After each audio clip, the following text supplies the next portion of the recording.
গত পর্বে আলোচনা করেছিলাম দলিল বা অন্যান্য জিনিস হাজির করিবার সমন ফৌজদারি কার্যবিধির 94 ধারা সম্পর্কে।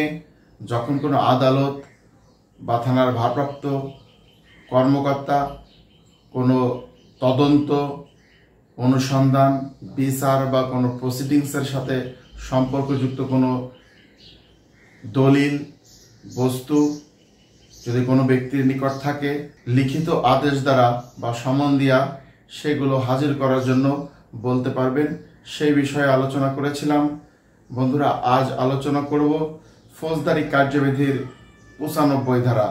ফৌজদারি কার্যবিধির 95 ধারায় বলা হয়েছে চিঠি এবং টেলিগ্রাম হাজির সম্পর্কিত পদ্ধতি। এক নম্বরে বলা হয়েছে কোনো জেলা magistrate, chief metropolitan magistrate, high court বিভাগ বা দায়রা আদালতের মতে ওইরূপ হেফাজতে কোনো দলিল, পার্সেল অথবা বস্তু কার্যবিধির অধীন তদন্ত, অনুসন্ধান, বিচার বা প্রসিডিংসের উদ্দেশ্য প্রয়োজন হলে উক্ত ম্যাজিস্ট্রেট বা আদালত ডাক ও টেলিগ্রাম কর্তৃপক্ষকে কোনো নির্দিষ্ট ব্যক্তির নিকট এইরূপ দলিল, পার্সেল বা বস্তু অর্পণ করিতে বলিতে পারিবেন।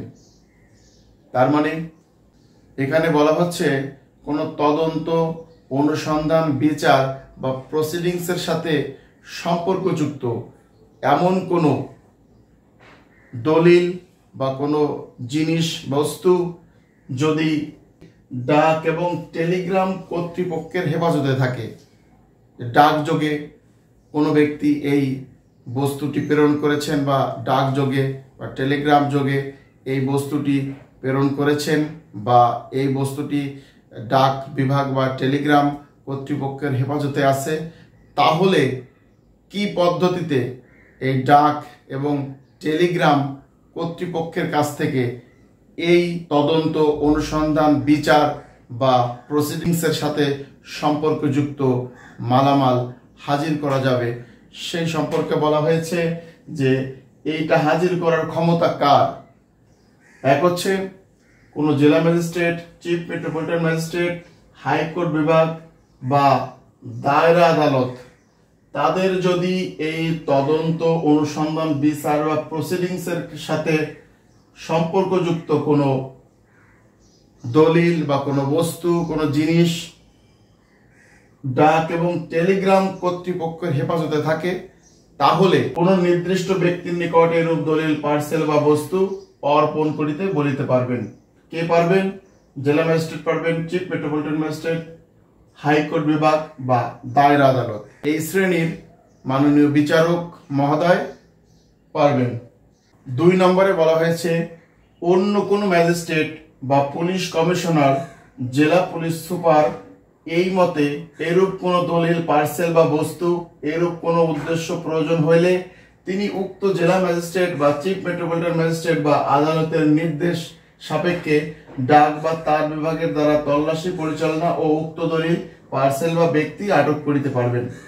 1 নম্বরে যে শ্রেণীর ম্যাজিস্ট্রেটের কথা বলা হয়েছে, এই সকল ম্যাজিস্ট্রেট ব্যতীত যদি অন্য কোনো ম্যাজিস্ট্রেট বা পুলিশ কমিশনার বা জেলা পুলিশ সুপারিনটেন্ডেন্ট যদি এইরূপ কোনো দলিল, পার্সেল বা বস্তু প্রয়োজন হয়, তদন্ত, অনুসন্ধান, বিচার বা প্রসিডিংসের সাথে সম্পর্কযুক্ত এরূপ কোনো দলিল, পার্সেল বা বস্তু যদি প্রয়োজন হয়, যে পার্সেলটি তারও ডাক বিভাগের হেফাজতে রয়েছে, তাহলে তিনি জেলা ম্যাজিস্ট্রেট, চিফ মেট্রোপলিটন ম্যাজিস্ট্রেট বা আদালতের নির্দেশ সাপেক্ষে ডাক বা তার বিভাগের দ্বারা তল্লাশি পরিচালনা ও উক্ত দলিল, পার্সেল বা ব্যক্তি আটক করিতে পারবেন।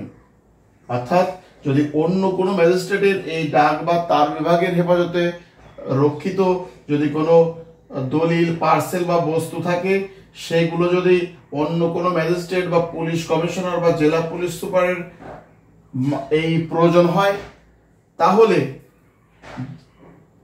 এই জেলা ম্যাজিস্ট্রেট বা চিফ মেট্রোপলিটন ম্যাজিস্ট্রেট বা আদালতের নির্দেশ সাপেক্ষে এই ডাক এবং তার বিভাগের দ্বারা, এখানে বলা হচ্ছে ডাক এবং তার বিভাগের দ্বারা তল্লাশি পরিচালনা করতে পারবেন। আর কি পারবেন? উক্ত দলিল, পার্সেল, ওই উক্ত যে দলিল বা পার্সেল বা ব্যক্তিকেও আটক করতে পারবেন। এর সাথে সংশ্লিষ্ট বা যদি কোনো অপরাধের সাথে সংশ্লিষ্ট থাকে সেই ব্যক্তিকেও আটক করতে পারবেন। তবে ডাক এবং তার বিভাগের দ্বারা, ডাক এবং তার বিভাগের দ্বারা তল্লাশি করতে পারবেন, পার্সেল এবং ব্যক্তি আটক করতে পারবেন। তো বন্ধুরা, আজ আলোচনা এখানে শেষ করছি। আজকে এই ফৌজদারি কার্যবিধির 95 ধারা সম্পর্কে আলোচনা করেছি। যেহেতু 94 এবং 95 ধারা সমনের মাধ্যমে বা লিখিত আদেশের মাধ্যমে কোনো বস্তু হাজির করিবার ব্যবস্থা সম্পর্কে বলা হয়েছে। তো বন্ধুরা, আশা করি আলোচনাটি বুঝতে পেরেছেন। আজকের মতো এখানেই শেষ করছি। ভালো থাকবেন সবাই। ধন্যবাদ সবাইকে।